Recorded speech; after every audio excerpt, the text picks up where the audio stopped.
Murders at Karlov Manor is the first in the Ravnica series to not be centered around the 10 Ravnican guilds.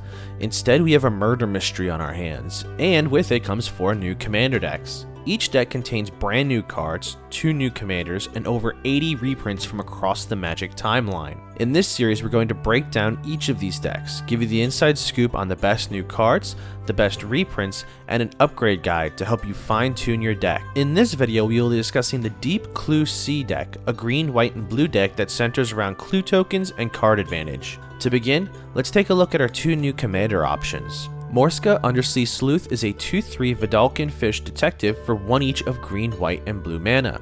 You have no maximum hand size while Morska is in play. At the beginning of your upkeep, you investigate, which means you create a clue token. Whenever you draw your second card each turn, you put 2+1/+1 counters onto Morska. Morska is a great option if you choose to continue doing exclusively clue token antics. For reference, a clue token is an artifact token with the activated ability of the cost of 2 mana, you sacrifice the clue, and you draw a card. It's pretty simple and straightforward and can provide you with card advantage if you have excess mana sitting around. That card draw is where the first ability comes in. Having no maximum hand size is a very valuable asset in Commander, especially in a deck whose whole gimmick is drawing cards. What's more is whenever you draw your second card each turn, you may put 2+1/+1 counters onto Morska, which can be easily accomplished using your clues. It's important to note that this can be triggered on any turn, so even if you use 2 clue tokens to draw 2 cards, you can in theory get the +1/+1 counters even on your opponent's turn. This also isn't limited to just clue token based card draw, as any cards drawn will be counting towards the threshold, meaning a card like Rhystic Study would be able to get you those counters in a pinch. I think Morska is a very powerful option, and if you choose to stick with doing largely clue stuff, this would be the ideal option to use. Next up is Sophia, Dog's Detective, a 3/4 human detective for 1 mana of any color, and then 1 each of green, white, and blue. When Sophia enters the battlefield, you create Tiny, a legendary 2/2 green dog detective creature token with trample. You can also pay 1 and sacrifice an artifact token to put a +1/+1 counter onto each dog you control. Lastly, whenever a dog you control deals combat damage to a player, you create a food token and then investigate, which will create you the clue token. Okay, first off, zoinks! This is literally Scooby-Doo in the Magic universe! I am so on board with this card. It makes food tokens and clues just off of a single dog connecting to an opponent. So, you can even use Scooby Snacks as the tokens. This is a bit more of an insulated card, as not many of the cards in this deck will benefit from anything this card does. That being said, you can absolutely build this to be a dog-themed deck, and add in plenty of the other dogs that will take advantage of those +1/+1 counters.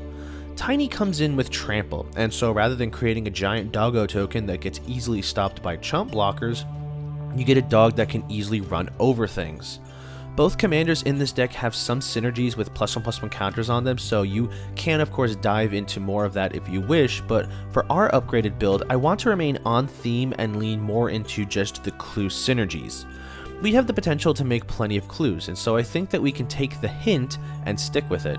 We also got about a dozen new cards in this deck, and some of them are actually really good to help the clue synergies. Armed with Proof is an enchantment for 2 and 1 white, that as it enters the battlefield, you investigate twice. Clues you control are also equipment in addition to their other types, and gain Equipped Creature gets +2/+0 and Equip 2. This can turn your clue tokens into buffs for your creatures, and so in the case of our commanders, that can ramp up the damage that they can output. Specifically, Tiny, the dog token created by Sophia, has Trample, and so getting those power buffs will make sure that the opponents are going to be taking a heavy hit from those clue tokens. Detective of the Month is a 2/3 for 2 and a blue, and it has Ascend, which gives you the City's Blessing for the remainder of the game once you control 10 or more permanents. If you have the City's Blessing, detective creatures that you control cannot be blocked. Whenever you draw your second card each turn, you create a 2/2 white and blue detective creature token. That's a lot of value on one creature. Firstly, 10 permanents is a breeze in Commander, and the payoff is immense. Both of our commander options are detectives, as is Tiny, and quite a few other creatures in the deck. You can easily get them to be unblockable, and this will make commander damage a potentially viable win con. This also gives a payoff to drawing cards off of your clues, which by the way count towards the Ascend threshold, by giving you a 2/2 creature who might even become unblockable themselves. This is probably one of the better new cards in the deck, acting as a very subtle win condition. Follow the Bodies heralds the return of a mechanic I think we've only ever seen on one other card. For 2 and a blue, you get a sorcery with Gravestorm, which copies itself for each permanent put into a graveyard from the battlefield this turn. Investigate. This is a very simple card made exquisitely powerful by a storm-like mechanic. For 3 mana, you'll just get a clue token, but also, because this merely designates a permanent hitting the graveyard, clue tokens, as well as any other kind of token, count as well. They do technically hit the graveyard before ceasing to exist, and so if you sacrifice a ton of clues just before playing this, you'll get plenty of more clues. I should also mention that there are dozens of other ways to build up the Gravestorm count, such as creature tokens, food tokens, treasure tokens, non-token things, and so this can very quickly scale. Innocuous Researcher is 3 and a green for a 3/4 Centaur Detective. Whenever it attacks, each player reveals the top card of their library, and for each non-land card revealed this way, you investigate. Then each player draws a card. At the beginning of your end step, you may untap all lands that you control, and if you do, you cannot cast any spells until your next turn. This is a unique card design that can get you quite a few clue tokens off of the parlay trigger. I'm not a big fan of the downside to untapping my lands, as you are then restricted to only using activated abilities such as your clue tokens until your next turn. It is a May ability, and so you aren't obligated to use this to untap your cards. But that aside, this is a great detective creature that can give you card draw and clue tokens just off of attacking. Merchant of Truth is a 2/5 angel detective for 2 and 2 white. It has flying, and whenever a non-token creature you control dies, you investigate. Finally, all clues you control have Exalted. Exalted is an attract trigger that goes off whenever a creature attacks alone, and so it'll get +1/+1 until the end of turn for each instance of Exalted you control. This is very powerful. Exalted is one of my favorite mechanics in Magic, and it plays into my preferred playstyle. We can almost lean into a Voltron style deck with our commander, as each of our clues will give a creature swinging solo +1/+1. That can add up really quickly, and if the attacking creature is either unblockable or has trample, that can result in quite a bit of damage getting through. I am a huge fan of this card, and it very much resembles Sublime Archangel, who is a cornerstone in my beloved Rafik deck. On the Trail is a 2-drop enchantment. Whenever you draw your second card each turn, you may put a land card from your hand onto the battlefield tapped. So now we are onto exploration style effects. This is another powerful synergy with the clue tokens, giving us an extra card draw. This also encourages you to be somewhat conservative with your clue tokens, as it can be easy to simply trade in as many clues as you can to draw a ton on one turn. But this will only give you the benefit for the second card you draw each turn, and while the land does have to enter the battlefield tapped, it is still a valuable source of land-based ramp. Tangletrove Kelp is a 6/6 clue plant for 5 and 2 blue. It has Ward 2. At the beginning of each combat, other clues you control become 6/6 plant creatures in addition to their other types until the end of turn. Finally, the Kelp has the typical clue ability, to pay 2 and sacrifice it to draw a card. This is our win condition. This is also my favorite card in the deck, as it turns your clue tokens into creatures. One of the biggest faults that I find in non-creature token decks like this is the lack of use outside of their intended purpose. This is why I wasn't quite a fan of clues and food tokens for a very long time. This card not only turns your clues into creatures, but it turns them into huge ones as well. 6/6 creatures can win you the game, especially in the sheer numbers of tokens that we can generate. It was actually this card that confirmed I wanted to lean more into the clue strategy when we built up this deck. 7 mana is kinda hard to miss, and it might take some time to get it up there, but it can easily transition you into the endgame. I'd also like to point out that it says each combat, so if somehow you don't win on the turn that you drop this, you can simply hold up your clue tokens for the off turns to block. So now that we discussed the new cards, let's take a look at some of the familiar faces and go into the key reprints of the deck. Benny Brack's Zoologist is a 4-mana 3/2 with Convoke. At the beginning of each end step, if you created a token this turn, draw a card. Great googly moogly that might as well say to just draw a card each turn. We make so many clue tokens in this deck, it's absurd. Having Benny in play just gives us that extra card draw, and considering many cards in this deck care about just that second card drawn per turn, we can easily use this to get us there. Shimmer Dragon is a 5/6 dragon for 6 mana with flying. As long as you control 4 or more artifacts, the Shimmer Dragon has hexproof. You can tap 2 untapped artifacts you control to draw a card. Look at that, we don't even need to sacrifice the clues anymore, we just let the dragon play with them for a few turns and we're going to be saving mana. This deck has the ability to generate such card advantage, it is incredible. Once we've hit the point where even our mana is no longer an issue, we can just use our mana rocks to tap and draw more cards. This is likely why Morska has that no hand size limit clause on it. Tireless Tracker is a 3/2 for 3, and it has been for a very long time the go-to for clue token production. Having a landfall trigger give us a clue is just such simple value. It can also get larger as we sacrifice our clue tokens, and so this would be an excellent early turn play. I can appreciate a card that gives me a clue token by just playing the game and putting my lands into play, and as long as you can hit your land drops, you'll be fine. Lonus Cryptozoologist is a 1/2 for 2 mana, cool name by the way, and whenever a non-token creature enters the battlefield under your control, investigate.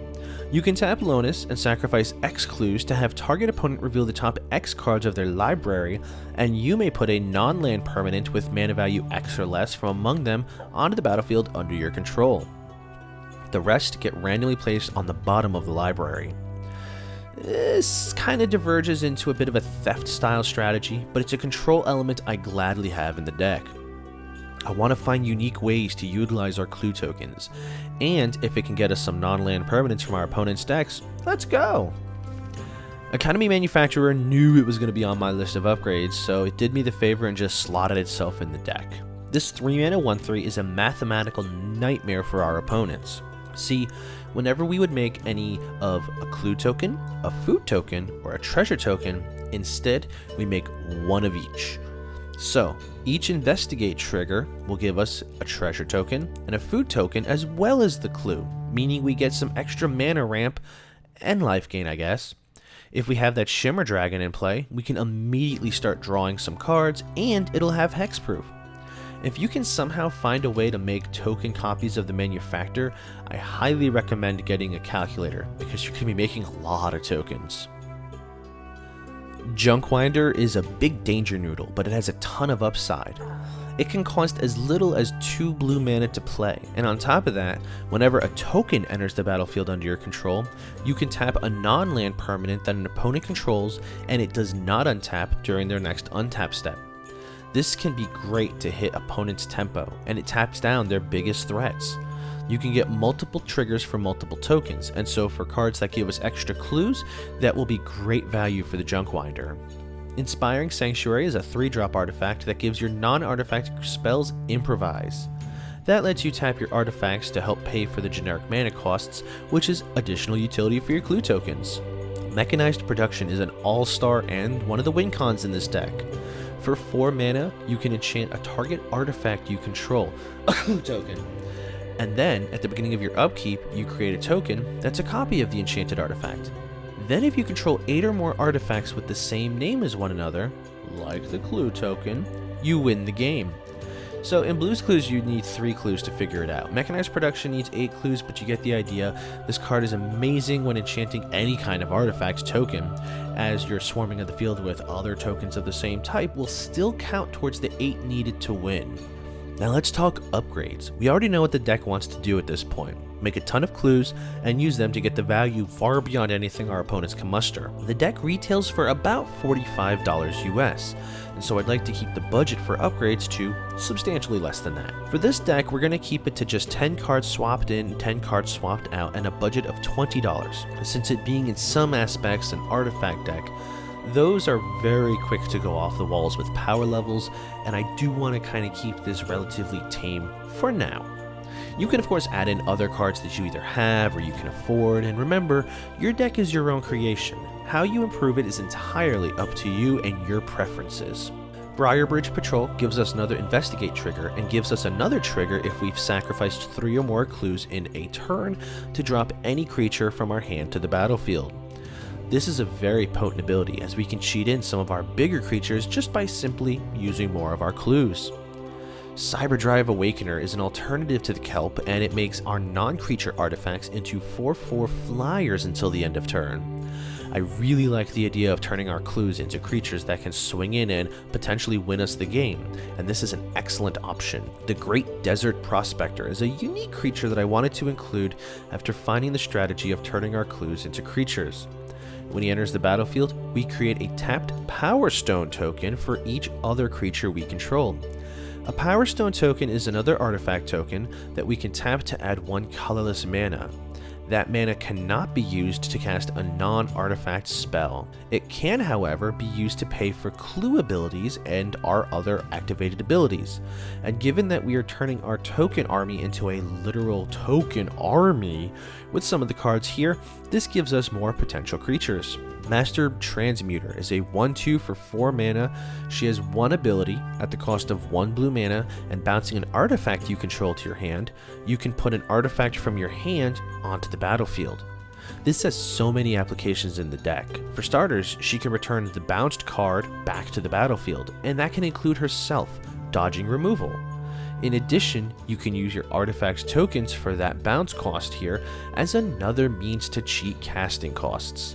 This has been a mainstay in many of my blue artifact decks, as a means to cheat out some of the larger artifacts with the best abilities, but I think in this deck she'd be a great way to recycle or protect cards like the Cyberdrive Awakener. Sarinth Steelseeker is a 1/2 for 2. It has 1 ability. Whenever an artifact enters the battlefield under our control, look at the top card of our library. If it's a land, you can reveal it and add it to your hand. If you don't add the card to your hand, you may put it into the graveyard. This is very nice card draw that works well with the tokens, and it can help us filter through the cards on the top of our library if we don't need them. I almost prefer this over Scry because we do run the possibility of drawing those lands. Wojek Investigator is a 2/4 Angel Detective for 3 mana with both Flying and Vigilance. At the beginning of your upkeep, investigate once for each opponent who has more cards in hand than you. This is an early game powerhouse, as you'll likely not have enough of your value engines in play at that point to have the most cards in hand, and so you can use this to generate you more clue tokens. You can also play this card's ability and refrain from dipping in too much to the card draw, so you deliberately have less cards in your hand. Rise and Shine is yet another means to make our clue tokens into bulky creatures. We can pay 2 and do it for just 1 creature, or for the overload cost, we can make every non-creature artifact we control into a 4/4 creature. 500 Year Dire is basically Tolarian Academy for this deck, giving us blue mana for the amount of clues we control. It does enter the battlefield tapped, which is a slight drawback, but for what it's going to give us later on, we will have a ton of blue mana at our disposal. Cameo's Journal gives us an upkeep investigate trigger. We can tap the journal and sacrifice 3 clues to tutor for any card. This is immense and is likely one of the best cards to pick up for this deck right now. Having access to a demonic tutor style ability gives you a ton of flexibility and function to your clues, and it really can help close out games if you just need one specific card. Lastly, Thousand Moon Smithy is a 4-drop artifact. When it enters the battlefield, you create a white gnome soldier artifact creature token with this creature's power and toughness are each equal to the number of artifacts and or creatures you control. At the beginning of your pre-combat main phase, you can tap 5 untapped artifacts and or creatures you control to transform the smithy to Barracks of 1,000, a land that can tap for white. When you cast an artifact or creature using mana produced by the barracks, you create another gnome token. This is ridiculous. First of all, that gnome token is going to be huge because of course you'll be counting both creatures and artifacts, but after it flips, you can begin making more of those tokens by simply using the mana to play your cards. This is an excellent way of making huge creatures in this deck and can help you close out games. Now, our last section will be the cards that I recommend cutting. Since we're adding in 10 cards to upgrade the deck, I'll give 10 recommendations of cards that I personally would remove. This is by no means an indication that the card is bad. I just feel that in the context of what this deck is doing, the card just doesn't contribute enough. First and foremost, Adrix and Nev, twin casters. Having a token doubler might seem useful, but I feel that at 4 mana it just comes out way too late to be impactful, and I could just as easily slot it out for Parallel Lives or Anointed Procession or any other token doubler that's not a creature, because it being a creature makes it seem a little bit too vulnerable to removal, and I would rather just not have the doubling ability. Aerial Extortionist just feels like clunky removal. It has the ETB and combat damage trigger to exile up to one target non-land permanent, which would be great if the opponent didn't still get to recast the card from exile. Yes, you get to draw a card off of it, and yes, it does kind of delay the card, but this just doesn't feel super synergistic to the deck. If I really want to make some intense removal, I'd rather just spend the money and invest in the oldie but goodie combo of Nevinyrral's Disc, Mycosynth Lattice, and the Darksteel Forge to just clear my opponent's entire board states if I really wanted to go evil. Shulane, I'm sorry, I just really don't like Shulane, much less in this deck. Essex Fractal Bloom is a fringe case. I really like the ability, and had I not went with the clue relevant synergies, this might be a very cool include. You can make tokens become copies of a target creature, and so you can make multiples of cards like the Academy Manufacturer and see who at the table is the best at math. But it also costs 6 mana, and at 6 mana I'm already looking at cards that are win conditions like the Kelp thing. Hydroid Krasis. I get it's in the deck to be a huge flample creature that gets us a ton of card draw. I just don't feel that we need a lump draw spell like this, given how much extra card draw we have from our other sources. Coma Cosmos Serpent. This is a really good card, and I'm so happy to see it reprinted here. It's a great commander on their own.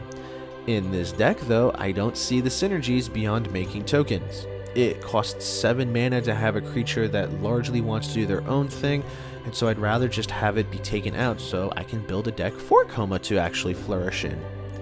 Hornet Queens falls into the same space. It's a 7 mana flying and death touch insect that makes 4 1/1 flying death touch insects. It's a great card, but it does nothing towards helping clues do their thing. Sylvala, Explorer Returned, is a weird mana dork and a group hug card, which I'm not super big on.